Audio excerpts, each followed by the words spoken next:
The next thing we're going to cover in this course is that of dispositors, and most importantly what I call final dispositors. And we're going to do this so we can find themes in the chart when there's no Parivartana yoga. So the Lord of a Rashi in which a particular planet is placed is known as the dispositor of that planet. So if we pull up Trump's chart here, we'll see that his Mars is in Leo and it's ruled by the Sun. So the Sun becomes the dispositor of Mars. Okay? Pretty simple concept that I think most of you are aware of. So following the dispositors, if we spell this right here, around the chart will reveal a theme of the chart. The theme is indicated by the final dispositors of the chart. This theme is secondary to the theme of any Parivartana yogas. And Parivartana yogas are in fact nothing but a very focalized theme of two final dispositors. So what does that mean? Well, looking at Trump's chart, we can take the Sun, which rules Mars, and it's in the sign of Mercury. And then we take Mercury and we see it's in the sign of the Moon. And therefore the Moon is the dispositor of Mercury. And the Moon is in the sign of Jupiter. Therefore Jupiter is the dispositor of the Moon. And Jupiter is ruled by Venus, who is the dispositor of Jupiter. And Venus is ruled by the Moon, who is ruled by Jupiter, who is ruled by Venus, who is ruled by the Moon. So now we have this chain of three planets. And these three planets become the final dispositors in the chart. So we have three final dispositors here. And so the theme in Donald Trump's chart is going to be a third house theme, a fifth house theme, and a 12th house theme. These other planets, Mars and Sun, they fall into that theme. Mars is ruled by the Sun is ruled by Mercury, who is ruled by the Moon, who's ruled by Jupiter, who's ruled by Venus, and we complete that loop. So we have a 12th, 3rd, and 5th house theme in Donald Trump. So with Parivartana yogas, we did a similar thing. In fact, I'll pull up a chart here. So let's take, for instance, Franklin Roosevelt's chart, another president during World War II. So he has his Saturn in the sign of Venus in the 9th, and Venus is in the 9th. So again, they're just a dispositorship. They're a final dispositor as well. So we could take most any planet in this chart. We can take Mars, and it's ruled by Mercury, who's ruled by Saturn, who's ruled by Venus, who's ruled by Saturn, and who's ruled by Venus. So we get the Danya Misery Yoga of the 6th and 9th lords. And so here's a president with the Danya Yoga. Did it keep him from becoming powerful? Did it keep him from being the most powerful president the United States has had in a very long time? No, it didn't do any of those things, but it still created a theme of misery in his life. He didn't get along with his wife. He had a 40-year affair with another woman. He lived in a wheelchair a large portion of his life. And probably his greatest misery was not being able to get the United States out of the Great Depression in any permanent fashion without getting involved in war, which is the worst case scenario to bail your country out of trouble. So, here's a person who struggled with a lot of pain in their lives. So this is really, and that determines the theme. And it's a very clear-cut theme. And it's defined by us by the old books. This is a misery theme. Okay, nice. When we deal with something like Donald Trump, though, here we've got a theme of 12th house, 3rd house, 5th house. What does that theme mean? What type of theme is that? The books don't say if there's a flow from the 12th, the 3rd, and the 5th between three final dispositors. They don't tell us a name for it. So we have to sort of be creative and say, okay, what would I call that theme? Okay? And to figure out what we want to call that theme, you sort of have to use what we learned about the Parivartana yogas. We've learned that 5th houses and angles and trines and the 11th and 2nd create nice interchanges. That 12th, 6th, and 8th houses have to do with difficult themes, and the 3rd house has to do with ups and down themes. And then we can slowly start saying, okay, this is what kind of theme is going on in this chart. Okay? So with Trump, we got a third house. That's ups and downs. Well, Trump has had a lot of ups and downs in his life. You know, in business, he's been successful at times, but he's also, you know, had terrible business periods as well, where he was basically had to come back practically from bankruptcy, I believe twice. But he's had big ups and downs in his life. Okay? Then he has the fifth house theme. He's had moments of brilliance and deep understanding and insights about things, so he's had moments of intelligence. He's had 12th house themes of losses, expenses, and spending. And also he's had themes of, you know, hidden things. Remember, the 12th house can always cause you to be miserable because of things you have to hide. Okay, and it's miserable to have to hide something in your life. But you'll see a lot of time presidents, quite often, will have some strong 12th house theme because there's so much the president has to hide. You know, just due to the situations. There's lots of times there's agendas that remain hidden. So, and those all will contribute to some misery on their behalf. So we don't have an ideal theme between these two houses. When we have a president where we have a theme between the 2nd and the 10th and the 11th, or the 10th and the 7th, you know, some kind of theme that's free of the 3rd house, the 6th, 8th, or 12th house, that's when we're going to see a president who's going to be able to make the hugest improvements in the country. Okay? Franklin Roosevelt really wasn't able to make permanent improvements. You know, he'd make a little improvement and then he'd slide backwards and everything would go to hell. And it wasn't the only reason the United States permanently came out of the Great Depression was because of World War II and all the money the government threw into the World War II, and then the fact that the United States was on the winning side of World War II. But that didn't happen under Roosevelt. That happened under Truman. So you can see that misery yoga taking place in his political life. Okay? So, you know, we really want to find a president who has a really, you know, a Maha Yoga or a good theme.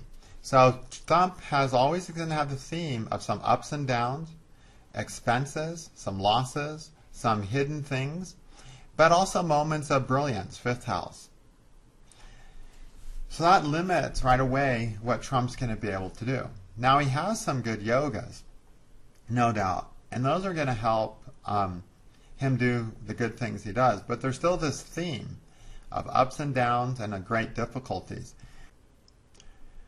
The theme in Donald Trump is going to give him a lot of challenges that are just really going to be insurmountable.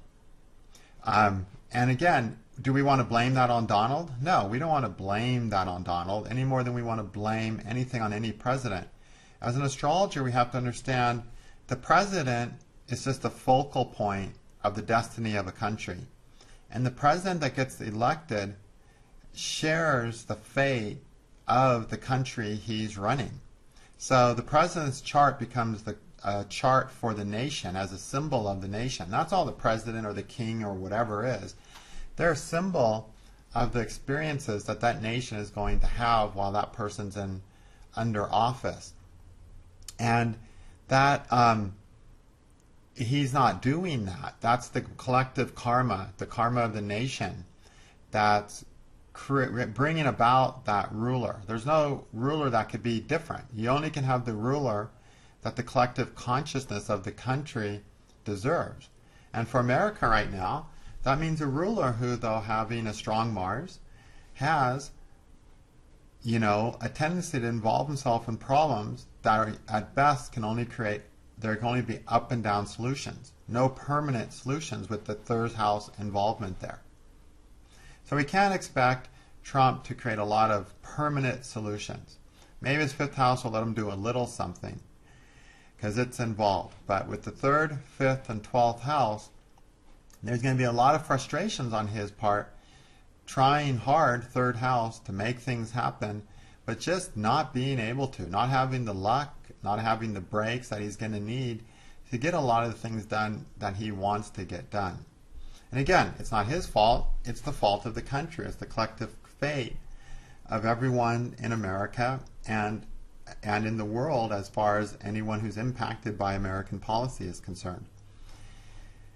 So it's a little unfortunate. It'd be nice if he had some better stuff here, a better theme in his life, but he just doesn't have a theme of continuously escalating success and of success and improvement. He has an up and down theme of struggling against losses, with some periods of insight and other periods of struggles. And that's what we're going to expect to see him, simply based off this single theme that we're identifying with. Okay? So this is how we can kind of use this. And if you study Trump's life, you'll see a lot of this theme involved in the chart. When Trump pushes third house, he gets ahead. But then it doesn't just keep going for him. So he'll be able to push some things. And as long as he's pushing, a little progress can be made. But once he stops pushing, things are not going to just keep taking off. Okay? Now let's do a simple chart. Get away from politicians for a moment. Yogananda. Let's find his theme based on dispositors or PVYogas. Take the moon. It's ruled by the sun, which is ruled by Saturn, which is ruled by Venus, which is ruled by Jupiter, who is ruled by Mars. So Mars becomes the final planet of that chain. Mercury and Venus are ruled by Jupiter, who's ruled by Mars. Saturn's ruled by Venus, ruled by Jupiter, ruled by Mars. All the planets boil down to one final dispositor, Mars. You don't often see that in the chart. Usually you'll get 2, 3 final dispositors. That's like in Trump's chart, we saw 3. That's much more typical. Or even lots of times when you get a interchange, a PVYoga, that'll be the dominant theme, but then there could be another final dispositor indicating another theme. But in Yogananda's chart, there's a final theme. All the planets are working under the final rulership of Mars, the ninth lord, which is really the pretty perfect theme for a guru to have. Someone who's working under the final rulership of the ninth house, which is truth, and the final rulership of his guru, his teacher. And this was very true for Yogananda, who had all kinds of ideas of what he wanted to do for his life, but was instructed directly that he had to come to America and propagate yoga. That doesn't happen in a lot of gurus' charts. A lot of gurus' chart, they're not directly pushed into it the way Yogananda was. There's even a story of Yogananda where when Babaji came to visit him before he went to the United States, he wanted to, Babaji told him and blessed him on his journey to the United States. Yogananda wanted to follow Babaji and off to the Himalayas, and when he tried to move, he couldn't. His legs were like rooted to the ground, and Babaji had made it so he couldn't follow him because he knew he would if he could. So his life was very much under the power and guidance of the ninth house, his gurus, his teachers, and the path of truth that he was meant to follow. So that's an ideal thing to see in a guru's chart. There's really beautiful final dispositorships. And you don't always see something that nice. Okay? All right, let's look at George Bush Jr. here real quick. So George Bush, let's find his theme. The sun is ruled by the moon, which is ruled by Venus, which is ruled by the sun. So all of these planets have a 12th, 1st, and 3rd house influence. Mars, which we haven't considered yet, is ruled by Mercury, ruled by the sun, ruled by the moon, ruled by Venus, ruled by the sun. So it boils down to the 12th house, the 1st house, and the 3rd house. This is almost a small reminder of Trump's chart. We have a 3rd and 12th house influence again. Okay? And this time we have the 1st house involved, whereas Trump's we have the 5th house. It's a trine house. So again, how much was George Bush able to do for the country? How much things did George Bush not tell us about? 12th house. How many ups and downs did George Bush do? That whatever he tried doing, it really at the end of the day didn't make anything any better. 3rd house. Okay? So we don't see an ideal theme in George Bush Jr.'s chart either. And of course he was far from an ideal president. I think Trump will do better because of other yogas in his chart that you can study. Namely, he has a very powerful, I'll just mention it because, hell, you guys want to know. The best thing about his chart is he's got Venus, Saturn, Mercury together. And those are the three evil planets for Leo Lagna. So that becomes a powerful Viparit Yoga. And a Viparit Yoga does have the ability to solve problems. So he'll be able to solve more problems than George Bush did, even though he doesn't have an ideal theme. And, that's a really powerful yoga. Then, of course, he has the Yoga Karaka Mars in the first house. So he's got 4 planets causing full yoga status. And then he's going to have his other yogas. I'm just quickly talking about the actual, Raj yogas, the simple angle trine and other house lord Raj yogas. George Bush, he had 2 of the evil planets together, Mercury and Venus for Leo. But then Saturn, the other evil planet, was with the good planet Sun, which is a really bad yoga that, fortunately, Trump doesn't have. And then Jupiter and Moon is not causing a yoga, and neither is Mars. So Bush just had 2 good yogas based on house ships, as I taught you, from the Yoga Karakas part of the yoga course. He just has 2 good planets forming yoga, and he has 1 really bad yoga, Saturn Sun. And that's so we can expect Trump to do a lot better because he has 1, 2, 3, 4 good yoga planets, and no bad yoga planets simply based on Yoga Karaka rules, the most basic yoga principles, which are really powerful though and always come true. But then there could be other layers on top of that. So right away we know he's going to do a better job than George Bush. But gosh, so would my 10-year-old, I don't have a 10-year-old kid, so would my 14-year-old kid, I think, do a better job than George Bush, right? So there at least Trump has that. Okay, so back to the theme of what we're covering here. Let's look at Angelina Jolie. Venus and Saturn are ruled by the Moon, which is ruled by Mars. Jupiter is ruled by Mars. So 1, 2, 3, 4, 5 planets all come down to a 10th house theme. Okay? Then the Sun is ruled by Mercury, and Mercury rules himself. And then there's a second theme of Mercury and Sun. So Angelina has 2 themes. She has a 12th house theme and a 10th house theme. The 10th house theme is a theme of doing big things. And no doubt Angelina always does things in as big a way as possible. Whatever she does hugely, right? That's a mark of the 10th house. Whatever she does in a way that is bigger than average and therefore gains attention and respect. Okay? So that's her 10th house theme. It's a nice theme to have a good solid 10th house theme. It shows someone who could take on a lot and do it. The 12th house theme is a theme of loss and expenses and hidden things. There's a lot of life that Angelina has hidden, and there's a large part of herself that's been hidden. And of course, she's been very spendy, but a lot of that's been good spendiness in the context of charitable, which is a 12th house theme. So you'll find when people have a 12th house theme, that can also be charity. And of course, Bush has given to charity, and Trump no doubt has and will continue to do so. So that's one of the themes you'll see with the 12th house. It's a theme of loss, of giving things up. One of the positive things about that theme. So here we get 2 themes. What's the stronger theme though? The stronger theme is the 10th house, because 1, 2, 3, 4, 5 planets all run into that theme, while only 2 planets run into the 12th house theme. So if we wanted to have just write a keyword for Angelina, like a key phrase for Angelina, we could base it on the theme. In fact, we could take anyone and base a keyword to them based on their theme.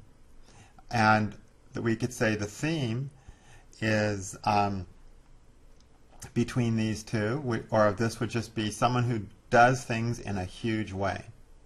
And you say, yeah, that pretty much sums up Angelina, right? In case any of y'all have pulled my chart up out of the Kala database, you might have been excited to see that I have an interchange between the Venus and Mars, the 8th and 9th Lord. So those 2 planets are going to be the final dispositors of the Sun, Mercury, and Saturn. Let's see if Jupiter and the Moon can escape that. Jupiter is ruled by Mars, which is ruled by Venus, which is ruled by Mars. Moon is ruled by Saturn, which is ruled by Venus, which is ruled by Mars. So my final dispositors are the 8th and 9th lords forming a Danya yoga, a misery yoga. So no doubt this yoga has surprised me many a times when I thought life was going to work out in a particular way, which it wasn't going to work out. But I'm also lucky in that Saturn and Mars are causing a yoga in my chart. And then Sun, Mercury, and Venus are forming a very nice yoga in my chart. So both of the bad houses have nice yogas attached. But I still suffer this theme of 8th and 9th house, a Danya misery theme. And in how I live this theme is I constantly am breaking tradition, right? You know, I'm the big rule breaker in Vedic astrology and other things I investigate. And a lot of people might think I'm having fun doing that, but it's been a very disappointing thing for me because I always start out thinking, oh, finally, something I can count on. And I'll, you know, find a book by a particular astrologer and I'll be so excited. Finally, I can just relax and finally I can just trust this and see it work and you know, have that nice comfort of faith that the 9th house can give. Then I start working it and I thought, wait, that didn't work and that didn't work. And then I have to deal with all that. So it's a frustrating process. And all the work I've done out of astrology, all the research I've done, it's all been the result of experiencing a lot of that disappointment and pain of this misery yoga. And I'm just lucky that I have the nice 8th house yoga and the decent yoga in the 9th to be able to try to understand things a little better than the books I stumbled across and the people I met, and try to, you know, find a better way, basically. But it's a miserable experience. It's painful. It's really nice to be given a piece of gold, but being given a piece of silver and having to figure out how to turn it into gold is a painful process. And you'll see my Danya yoga manifest in a very obvious way. 9th house is tradition, 8th house is break, and me being someone who's broken from tradition, which is a very painful process to do. Okay, and I remember when I started down that road, it was an extremely painful beginning before I kind of got used to just knowing that was the road I was going to be on. So in case any of you have looked at my chart and was wondering about my Danya yoga, I wanted just to say a few small things about it in the context of my work. It's also reared its nasty little head in other things as well, but those really aren't too important.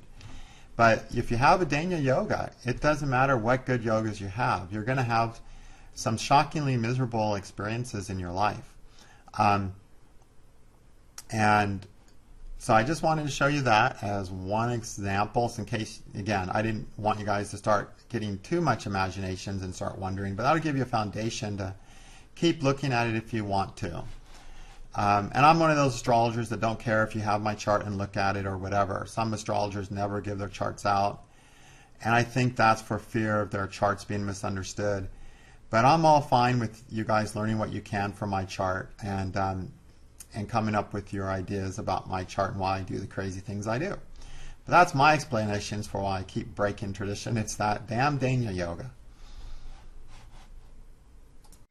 Next chart is a really interesting one. This is the chart of Harry Truman, who, you know, concluded World War II primarily due to dropping some bombs on Japan, which was the big step he took. But he was president when World War II came to a close. And if we look at his chart, Venus and Jupiter in the sign of the moon.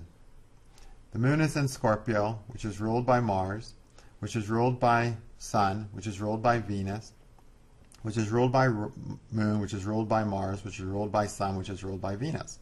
So here we have an interchange between the 2nd, 8th, 10th, and 11th houses. So he's going to have this theme. And we know, because the 8th house is in it, it's not going to be a delightful theme. Then he's also got a nice theme, a very nice theme of Mercury and Saturn. A 9th house theme of trying to follow the precepts, the truth, the right thing to do. Okay? And Saturn and Mercury are even causing a nice Raj Yoga for Libra in that. So this Saturn and Mercury is anything good that Harry Truman ever did in his life, basically. But unfortunately, we have this big theme of 1, 2, 3, 4, 5 planets being involved in a chain, in a theme that includes the 8th house. And the 8th house, as you know, is the house of destruction, right? The house of breaking things, the house of war. And Harry Truman has probably been the single most destructive person on Earth when he decided to launch those bombs on Japan. Okay?